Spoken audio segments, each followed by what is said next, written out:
This video is going to give you a quick overview of how to create and use rubrics for your assignments in Canvas. So one of the easiest way to get started is to head to Outcomes. And this is where all of your rubrics that you've created are stored. You can edit them, look at them, or even add a brand new one in this setting here. So these are all the rubrics that I use throughout my US History course here. I can go in and view them or edit them here if I needed to. This one's pretty lengthy. It's just literally copied from an on-paper rubric that I had, but now I can attach this to a digital assignment and use it there.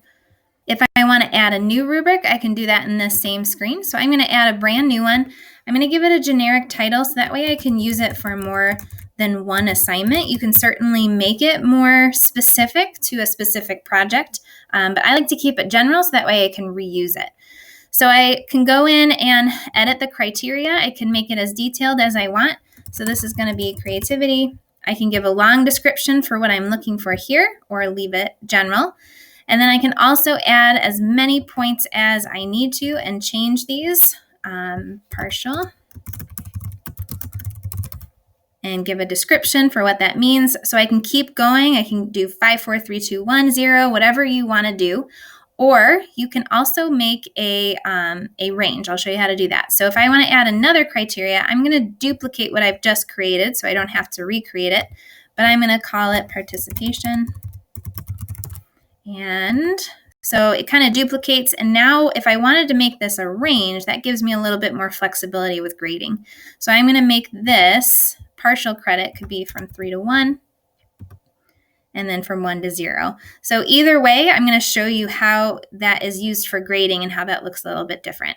When I'm ready, I'm going to create that rubric and it will store in Outcomes, and now I can use it for grading. So now once I'm ready to add an assignment and use a rubric, I'm going to go into my modules and add an assignment. I'm going to call it a digital project.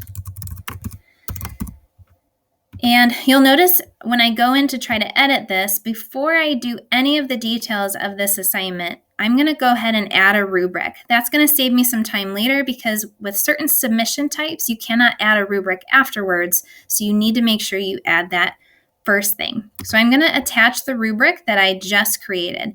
So it allows me to create a new one if I wanted to, but I've already have one created. So I'm going to do find a rubric, and you'll notice that all of the courses that you teach are going to show up on the side here. So you can actually use rubrics from other courses if you'd like to.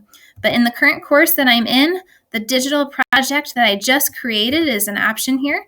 So I'm going to use this rubric for this assignment. So you'll see that rubric's going to pop up here. My biggest suggestion to you would be to edit this, and you'll see some options here every time you attach it to an assignment. But I would definitely check this little box here if you want to use it. One of the biggest reasons I use rubrics in Canvas is that it saves me time with grading. So definitely make sure you edit once you attach and click this little box here that says use it for grading. So I'm going to update it.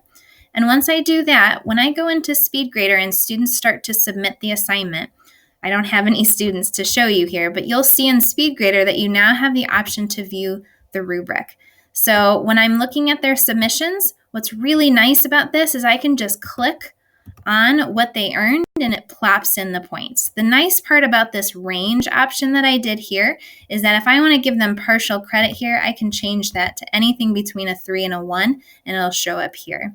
So once I'm ready, I can give them feedback as well on certain criteria that they were given, or just overall feedback down here.